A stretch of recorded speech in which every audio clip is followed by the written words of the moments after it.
Yeah, it's right. It's July 2002 here in New Zealand. I just watched The dollar lost even more value, right? a very inspiring 10 weeks of a surgical nurse in LA with regards to not a nurse but a doctor who pulls bullets out and fixes stab wounds and stuff, and watching the COVID go from 0 to 2000, and just people would spend a month in there and then pass away and they'd have to turn them and stuff. So here we are in New Zealand. This Peter Schiff, here it is, this interview with Mark Dice. I'm just going to have a bit of a beginning of discuss the decade, this. Gold was $35 an ounce. At the end of the decade, it was $850. So that is a huge loss of purchasing power. That's why prices went up so much during the 1970s. That's why you had all that inflation. So what I'm going to do here, we're in New Zealand at the moment. We don't have the virus, but we are impacted globally with things like the petrol price, prices for our commodities. Basically, I'm a fan of selling water and food to the rest of the world for silver and gold bullion to come back to New Zealand. It was because we destroyed the value of the dollar. And the genesis of that destruction was really the 1960s, with the deficits that we ran in the 1960s. So what he's talking about now is how America has got into a situation where they're running about a $3 trillion deficit at the moment. To fight the Vietnam War, the war on poverty, going to the moon. We did a lot of things that we didn't pay for. We borrowed money. Now, it was tame compared to what we're doing now. So we're in the middle of the COVID situation, and America is in a COVID situation where 42% of the people are from a 0.6% of the population in the old folks' homes that are dying from COVID. So they're just going through a transition from doing what epidemiologists would suggest is stay home and don't get the virus, to maintaining the economy and moving forward. But there was a price to pay for that profligacy, and we paid it in the 70s. And, Americans suffered. In fact, that's one of the reasons that so many women entered the workforce in the 1980s who were not working in the 1960s. Because in the 60s, married women didn't have to work because their husbands made enough money to support them. So we've had similar transitions here in New Zealand, but there's more to it than having... I'm a fan, I say in my videos, that when the majority of women are elected to parliament, that's the end of war.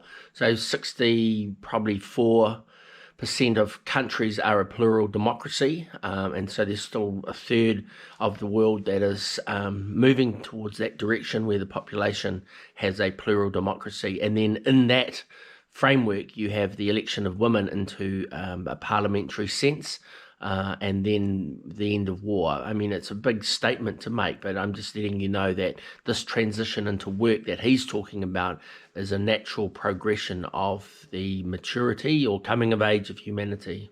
But by the end of the 70s, the husband's paycheck had lost so much value that the wife had to get a job. That was the only way that they could make ends meet. And a lot of people probably had to delay their retirement plans because money they thought was going to go a certain amount didn't, because prices went up. New Zealand, if you have a look over the last 30 years, the price of gold and silver relative to the New Zealand dollar has been pretty much a fulcrum, if you like, where some countries in the world will go up and down, but New Zealand is sort of the fulcrum that stays the same. And so we're just listening to this commentary on America, and we'll talk about some of the places like Zimbabwe, and so that's why I'm suggesting we listen to this, because we have to make some big decisions. I'm a fan of progressive taxation in New Zealand to generate 20% of the GDP. So the first dollar that anyone earns in a year is tax-free. That's the 0%. So everyone gets to earn their first.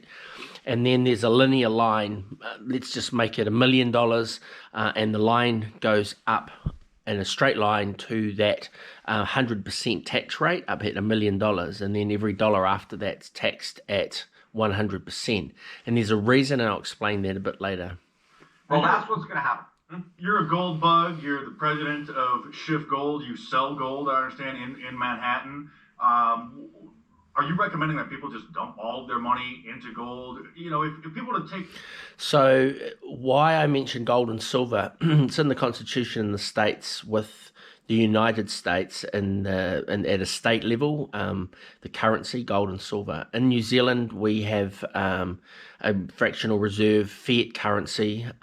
We've got 14 Australian banks, and that feeds into America. So we pay those banks in Australia, then they interact with America, and it sort of, we end up, when we put our petrol bowser in our cars, the cost of petrol ends up going through into the American system through the petrodollar, and that means those 13 or so aircraft carriers and the armed services and stuff.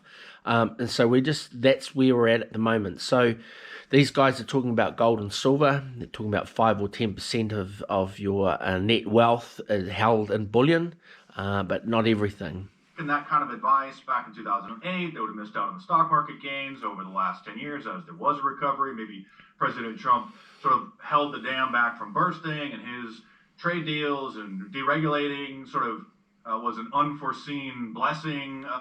So Mark Dice is asking some interesting questions. A lot of people out there have no idea what's going to be happening.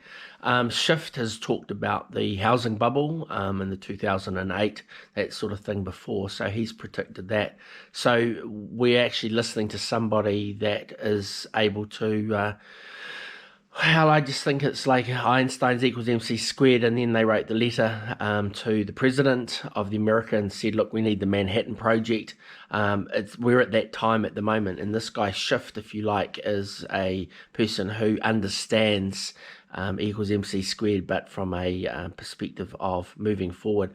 I'm a thorium fan. I think we should have a triple currency. So you have thorium, which is 1,000,000 times more energy, gram for gram, than carbon hydrogen bond, and you have gold and silver. So gold for the city, silver for the country, and then a thorium one, I say in the solar system, but I just mention it so that people have an option of thorium as well, because we are moving to a thorium economy, and if people have got the coinage, then the infrastructure that comes with the molten fluoride salt reactor will follow on. So we actually need a third coin to be introduced at this time of COVID.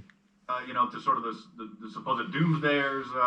What should people do with their money? I mean, well, first of all, I've never recommended that people put all their money into anything, and I don't recommend that people put all their money into gold and silver. They should certainly put some of their money into gold and silver. And by the way, if you go back to the year 2000, right, that time frame, the last 20 years, buying gold is actually better than buying the S&P, even. Yeah, I remember buying silver at $5 New Zealand, and then it jumped to $20 New Zealand. There was a company that was Silver Wheaton, and what they did is they went around to gold mining companies and they bought the silver off the gold mining companies at, say, $5, and they locked the contract in for the 35 years of the mine, and all of a sudden it jumped to $20, and so that was a very good share market purchase was Silver Wheaton. With the dividends that you would have earned on the S&P 500, just holding an ounce of gold for the past 20 years and selling it today actually gives you a better return. And I think over the next 10 years you're going to see gold outperform the S&P 500. But I don't tell people to just buy gold and silver. I mean, you should have 5-10% at least in physical gold and silver. But I do believe that you should have good portfolios of foreign stocks. I mean, foreign stock portfolios did very well in the 1970s as the U.S. stock market was decimated by inflation and went nowhere in nominal terms, but got. So this is interesting, because what we're going to start seeing is the New Zealand stock market attract the money that he's talking about, the American dollar at the moment. So we're in an interesting time, and that's another thing I'd like to talk about in this when he gets past this point now. Clobbered in real terms, but people made money in the Japanese stock market or the German or the Swiss stock market. So we invest money for our clients around the world in markets where I think you're going to see an appreciated currency relative to the US dollar, and where I think we get much better valuations in their stocks than what's available in the U.S. market. So we get better dividend yields, and we're investing in sounder economies that are not on the verge of a complete economic collapse, which is what we're about to experience here in the United States. So the key is to avoid getting wiped out through inflation. So we have inflationary issues at the moment. I've noticed that after the lockdown, we had supermarkets that were the sole place that you could buy your food and your basics over that 5 week period. Now that the everyone's open, the prices have gone up, it seems, and you don't $30 or $40 people are paying extra for the same sort of thing. So this is the inflationary thing that these guys are talking about. But I'm couching this in the New Zealand context. So I'm taking what these guys are saying in an American context, and I'm suggesting. So first of all, as a progressive taxation is what I suggest to government. If at the moment we just before the election, so we've got Winston Peters and Jacinta as our Prime Minister, Deputy Prime Minister, and Prime Minister. And so I'm suggesting that we have a conversation about where we go from here with regards to, and that's why I said let's sell water and let's sell food to the rest of the world, but we settle it in currency that's silver and gold. We do have a lot of those resources in New Zealand. I've owned gold mines before, and both alluvial and hard rock, both in the North Island and the South Island. And so I understand that those at that time were for this time in a sense. And so I'm just suggesting to the New Zealand government we need to have a balance, and we need to look at what we're going to do with unemployed people in New Zealand. In the old days, when Gabriel's Gully went off in 1861, people came from like the 49ers in California and the goldfields came over to New Zealand, and they were able to pull out close to $1 billion in a year, went through the Otago. That's where the University of Otago was very wealthy, and that's where we got some very good public health measures with sanitation and water.